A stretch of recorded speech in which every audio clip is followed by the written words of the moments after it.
Welcome once again to a world of fantasy adventure in the ancient future. I'm Eddy Webb, and I want to talk to you about Monarchies of Mau. It's a complete tabletop role-playing game that acts as a connected sequel to my first game, Pugmire. The Monarchies of Mau are a nation of cats comprised of 6 city-states that live in the ashes of our world far in the future. These monarchies tenuously coexist, with a code of honor holding adventurers together as they seek danger and mystery in the outside world. Think The Three Musketeers meets Planet of the Apes, but with cats. These cats have been uplifted to use technology and language to build a new society. Some cats acquire the remnants of human technology, believing them to be literal gifts of magic from ancient, godlike servants. Others seek to create an ideal civilization, using the Precepts of Mau agreed to in the heat of a terrible war. Some of the highlights of Monarchies of Mau include this evocative, mysterious, and family-friendly setting.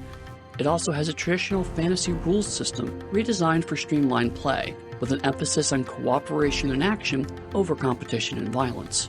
Creating heroic and cunning cats is easy, and there are a variety of callings and noble houses that give focus to a cat's role in society and in the adventuring party. Finally, there are rival species to interact with, like dogs and rats, along with terrifying and dangerous monsters that roam the countryside. This game is important to me because cats have been a part of my life as much as dogs. When I first met my wife, she owned 2 cats, Trillian and Grebo. After some initial suspicion, they allowed me into their family, and I had many good years living with them.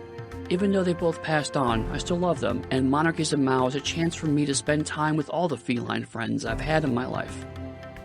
Last year we ran a Kickstarter campaign for my first game, Pugmire, and it was more successful than we imagined. We reached over 1,200% of our goal, and we were covered in a number of websites, including The Nerdist and Geek and Sundry. But the whole time, the number one question I got from backers was, how do I play a cat? The answer to that is Monarchies of Mau. In this Kickstarter, every backer will have access to a playable version of the game called Monarchies of Mau Early Access. It's a PDF that you can download from the first backer update, which you'll be able to see as soon as you pledge. You don't need the original Pugmire game to play Monarchies of Mau. My company, Pugsteady, is working with Onyx Path Publishing. We're both running this Kickstarter to make the best version of Monarchies of Mau that we can. With your help, we'll be able to make something that not only adults can play amongst themselves, but also something that people can play with their families. And if we fund quickly, we're planning a lot of stretch goals to really expand on the world of Pugmire and Monarchies of Mau. This is more than just a game, but a story that people all over can enjoy. If this sounds like something you'd like, please pledge whatever you think is fair. And if you can, spread the word to your friends and family who might also be interested. Just remember the Precepts of Mau. Always pounce upon the unseen, always respect an honest duel, and always, always trust your instincts.